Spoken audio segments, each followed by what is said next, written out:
Hello, everybody.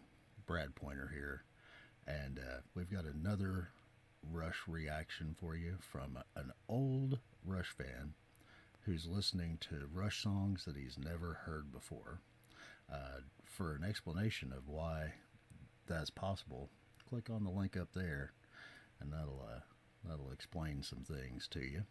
But now, let's jump right in to Rush off of the Test for Echo album.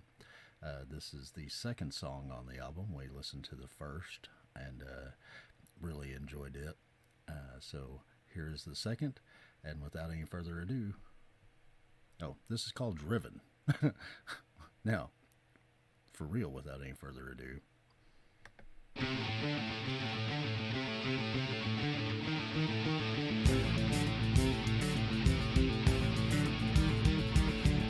Up and down in circles, skidding down. Ooh, do you hear that tap in the background, the bass tap? The guitar part's doing banana, banana, banana, banana. Then in the background, bass boop, doop, doop, doop, doop, doop, doop, doop, doop. And that sounds like tapping double stops. I'm not sure. That's what it sounds like to me. Just real faint in the background. Listen. On a road of black ice, staring in and out storm windows, driven to a fool's paradise. It's my turn to drive, but it's my turn to drive, driven to the margin of error. Oh man, I mean, just that drop, and then just the acoustic, and yeah, oh yeah, I love it. This is what makes Rush Rush, is just the the transitions, the juxtaposition of different styles and different techniques, and just bang right there next to each other. But then there you are. Okay, so I'll shut up for a second. Driven to the edge of control, driven to the margin of terror, driven to the edge of a deep dark hole.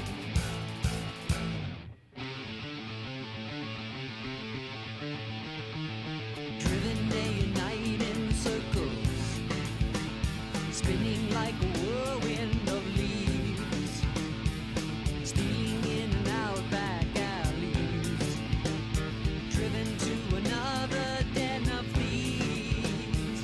It's my turn to drive, but it's my turn to drive. Oh man, yeah. So that was a popular thing. Primus was doing a lot of it. Among bass players, let me back up a little bit.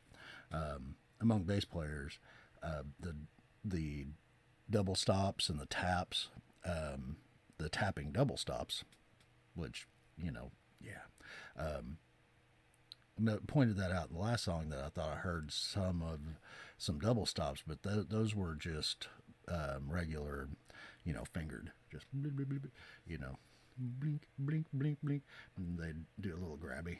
No, I'm showing the microphone. They do a little grabby, like burp, burp, burp, with this is more of a beep, deep, deep, deep, deep, deep, deep, deep, deep, and but yeah, Primus was doing it. Chili Peppers, not so much. A little bit. Not the double stops that I can remember.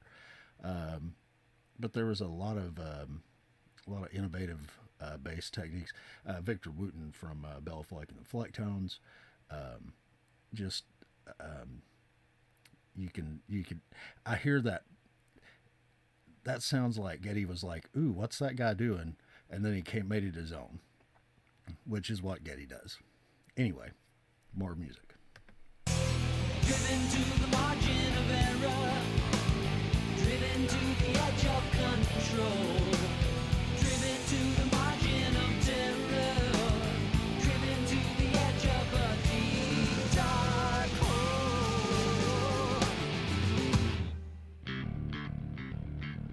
Oh yeah. Oh yeah, more. More double stops.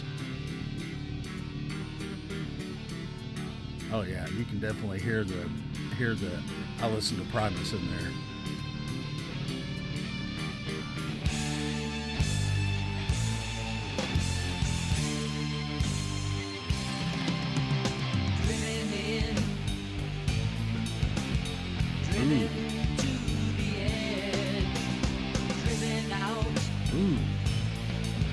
Is that I don't know, man. Could I really be listening to a Tool influence in a Rush song when the guys from Tool have pretty much said that, Rush was a big influence on them? So are we listening to a influenceception of Tool who is influenced by Rush influencing Rush? I'm still looking at my microphone like it's gonna, like that's where you guys are. You're not in my microphone. You're not in there. Get out of my microphone. No. Anyway, that's it. It's really tripping me. So I don't know. Maybe on the thin end of the wedge, driven off by things I've never seen, driven on by the road to somewhere definitely still Rush. never been. Driven on, driven in, on the thin end of the wedge, driven out. Wow.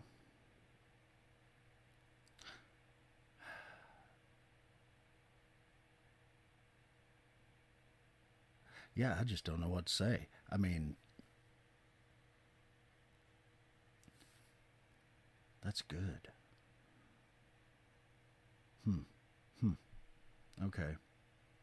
It's just, I love how Rush picks out a feel of a decade's worth of music, the feel of that generation. I mean, they were four decades of music, and they started in the 70s. They really started killing it in the 80s. Then things kind of whatever. But in their music, you can always hear the flavor of the decade. You can always hear the flavor of the music that is coming around. Like early 80s was influenced a lot by the Police, so I understand.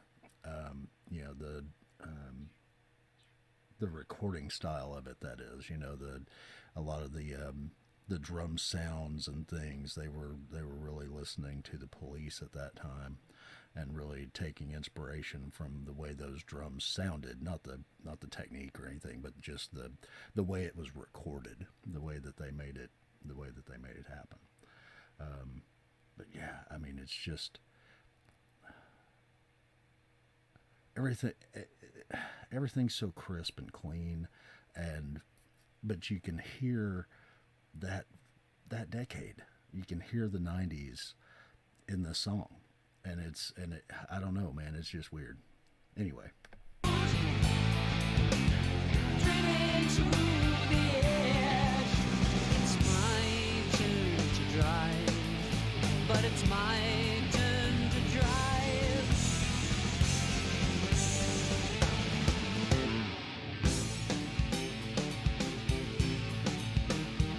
The road unwinds toward me. What was there is gone. The road unwinds before me. I think that's a time signature too. I think that there's a weird time signature going on right there too, but I mean, I may be wrong, but it sure sounds like it. I'm going to try to count it. And I go riding on. It's my turn to drive, but it's my turn to drive. Driven to the margin of error, driven to the edge of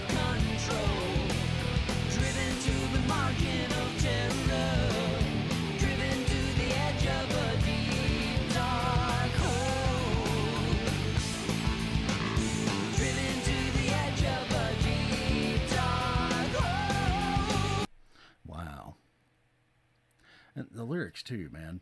You know, driven to the edge of a deep dark hole. I mean, it's just, I don't know, man.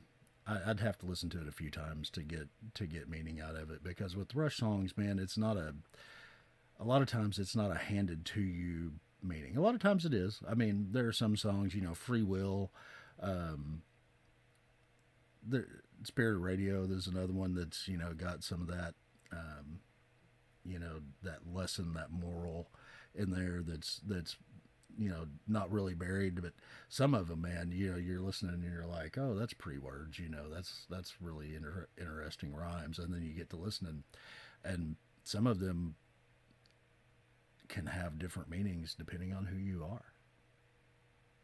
I mean, they're written from a broad perspective, or they're just written in a way that it doesn't matter, you know, what the it matters who you are, not really what their intent was with the song. You know, it they throw a mood at you and then throw a lot of words, and then it's up to your brain to decipher the meaning. At least that's the way I feel. Anyway, let's end this thing.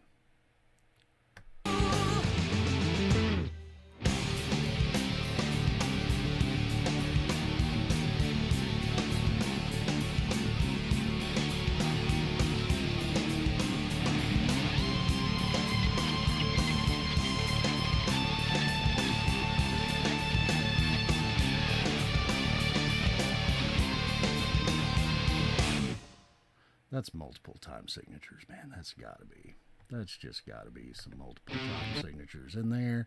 I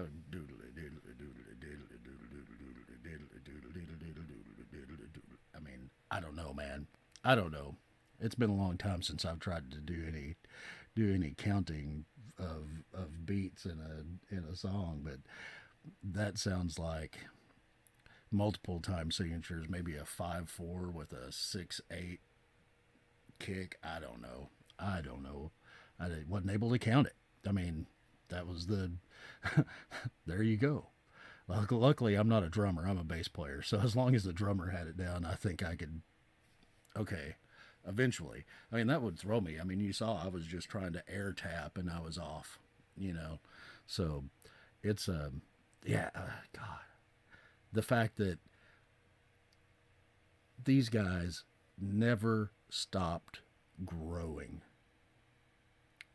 They never stopped striving to better themselves and better their music, better their craft, better their product.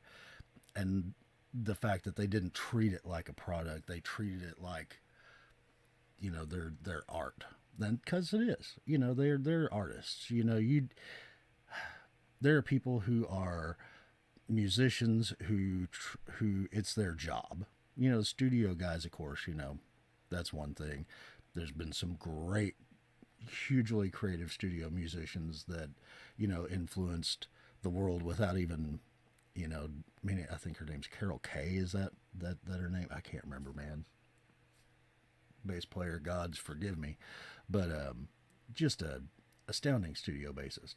But these guys, they never, you know, said, oh, well, we're a Rush. We've influenced the entire, you know, this entire generation of musicians. The next generation of musicians are stepping off of our cues, or trying to. And I mean, you know, they left some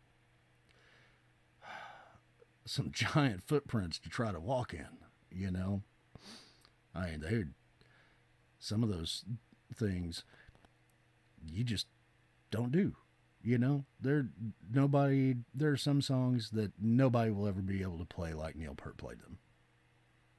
There are some songs that nobody will be able to play like Geddy Lee played them. There are a whole lot of songs that nobody will ever be able to play like Alex Lifeson played them. Because Alex Lifeson is a feel. He's not a technique, my opinion. I mean, okay, his technique is feel.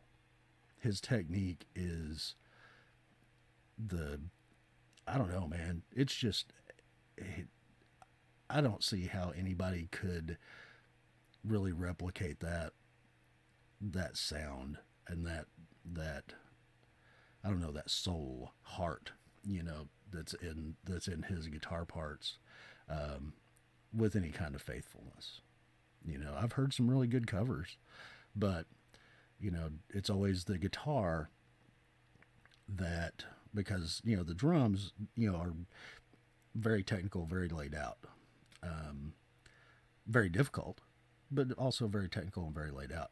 The bass is once again very technical, very laid out. With Alex, it sounds like he's just walking up there and playing by the seat of his pants.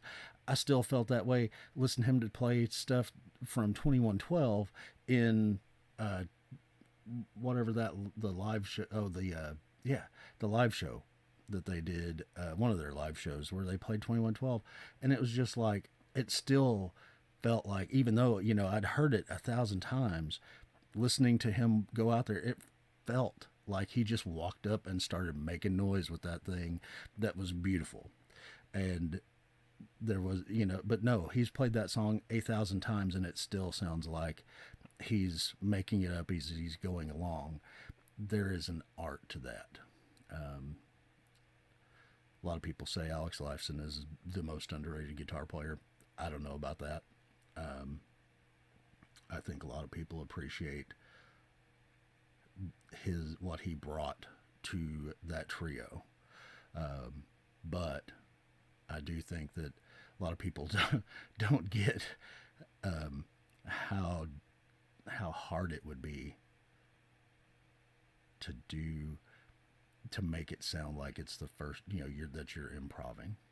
Frank Zappa did it. Frank Zappa was really good at that, but he actually wrote it out. It was note for note written out, and it sounded like he walked up there and just started whanging on a guitar, but it was very, very planned. So is this. It's just the way that they make it feel. Anyway, I'm going to hush now. Y'all, thank you so much for coming along with me on this journey. This song in particular, I love the double stops. I love the bass style that you can hear Geddy's bass style just growing. I mean, here, I'm adding this to my repertoire. I'm adding that to the sound, I mean, and it's always been done. He's always grown, but in this one in particular, it just, you can hear that Primus influence. You can hear, maybe a Billy Sheehan influence in there. I mean, just the tappiness and but for sure Primus. You can hear that. I mean, it's not the discordantness of Primus. That's a Les Claypool thing, but he took that technique, that thought, and made it Geddy. You gotta love him, man. Anyway, y'all have a great day. Thanks for watching. Bye-bye.